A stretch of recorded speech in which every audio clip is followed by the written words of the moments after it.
Hello दोस्तों, मैं अखिलेश कुमार आपका स्वागत करता हूँ भीम दीवाने की शायरी यूट्यूब चैनल पर। दोस्तों, जैसा कि आप यहाँ जानते हैं कि हम लोग रोज़ यहाँ एक अच्छी सी कहानी सुनते हैं, छोटी सी मोटिवेशनल स्टोरी। दोस्तों, आज की जो प्रेरक प्रसंग है वो है असली शांति। एक राजा था जिसे चित्रकला में बहुत प्रेम था। एक बार उसने घोषणा की कि जो कोई भी चित्रकार उसे एक ऐसी चित्र बना कर देगा जो शांति को दर्शाता हो तो वह उसे मुंह मांगा पुरस्कार देगा। निर्णय वाले दिन एक से बढ़कर एक चित्रकार पुरस्कार जीतने की लालसा लिए अपने अपने चित्रों को लेकर राजा के महल पहुंचे। राजा ने एक एक करके सभी चित्रों को देखा और उनमें से 2 चित्रों को अलग कर रखवा दिया। अब इन्हीं दोनों में से एक को पुरस्कार के लिए चुना जाना था। पहला चित्र एक अति सुंदर शांत झील का था। उस झील का पानी इतना स्वच्छ था कि उसके अंदर की सतह तक दिखाई दे रही थी और उसके आसपास विद्यमान हिमखंडों की छवि उस पर ऐसे उभर रही थी मानो कोई दर्पण रखा हो। ऊपर की ओर नीला आसमान था जिसमें रुई के गोले से समान सफेद बादल तैर रहे थे। जो कोई भी इस चित्र को देखता उसको यही लगता था कि शांति को दर्शाने के लिए इससे अच्छी कोई भी चित्र नहीं हो सकती। वास्तव में यही शांति का एकमात्र प्रतीक है। दूसरे चित्र में भी पहाड़ थे, परंतु वे बिल्कुल सूखे थे, बेजान वीरान थे और इन पहाड़ों के ऊपर घने गरजते बादल थे। इनमें बिजलियां चमक रही थी। घनघोर वर्षा होने से नदी उफान पर थी। तेज हवाओं से पेड़ हिल रहे थे और पहाड़ी के एक ओर स्थित झरने में रौद्र रूप धारण कर रखा था। जो कोई भी इस चित्र की ओर देखता यही सोचता था कि भला इसका शांति से क्या लेना देना। इनमें तो बस अशांति ही अशांति दिख रही है। सभी आश्वस्त थे कि पहले चित्र बनाने वाले चित्रकार को ही पुरस्कार मिलेगा।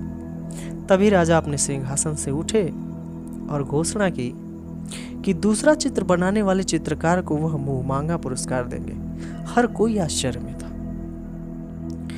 पहले चित्रकार से रहा नहीं गया, वह बोला, लेकिन महाराज, उस चित्र में ऐसा क्या है जो आपने उसे पुरस्कार देने का फैसला किया? जबकि हर कोई यही कह रहा था कि मेरा चित्र ही शांति को दर्शा रहा है, सबसे श्रेष्ठ है। आओ मेरे साथ। राजा ने पहले चित्रकार को अपने साथ चलने के लिए कहा। दूसरे चित्रकार के समक्ष पहुंचकर राजा बोले, झरने के बाईं ओर हवा से एक ओर झुके इस वृक्ष को देखो, उसकी डाली पर बने उस घोंसलों को देखो। देखा कैसे एक चिड़िया इतनी कोमलता से, इतने शांत भाव वो प्रेम पूर्वक अपने बच्चों को भोजन करा रही है। फिर राजा ने वहां उपस्थित सभी लोगों को समझाया, शांत होने का अर्थ यह नहीं कि आप ऐसी स्थिति में हो जहां कोई शोर नहीं हो, कोई समस्या नहीं हो, जहां कड़ी मेहनत नहीं हो, जहां आपकी परीक्षा नहीं हो, शांति हो।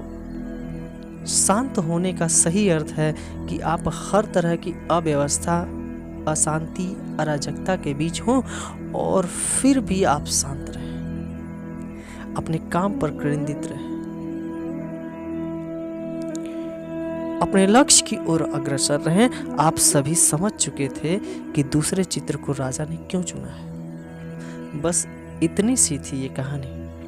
तो दोस्तों, चलिए जान लेते हैं कि इससे हमको कौन सी शिक्षा मिलती है। मित्रों, हर कोई अपने जीवन में शांति चाहता है, परंतु प्रायः हम शांति को कोई बाहरी वस्तु समझ लेते हैं और उसे दूर स्थलों में ढूंढते हैं, जबकि शांति पूरी तरह से हमारे मन के भीतर चेतना में है। और सत्य यही है कि सभी दुख, दर्दों, कष्टों और कठिनाइयों के बीच भी शांत रहना ही वास्तव में शांति है। तो दोस्तों, सदैव प्रसन्न रहिए, जो प्राप्त है वो पर्याप्त है। जय हिंद, जय भारत, जय राष्ट्रवाद। और आपने अगर इस वीडियो को लाइक, सब्सक्राइब, शेयर नहीं किया है तो दोस्तों वो कर लीजिएगा। जय हिंद, जय भारत, जय राष्ट्रवाद। मिलते हैं अगले वीडियो में।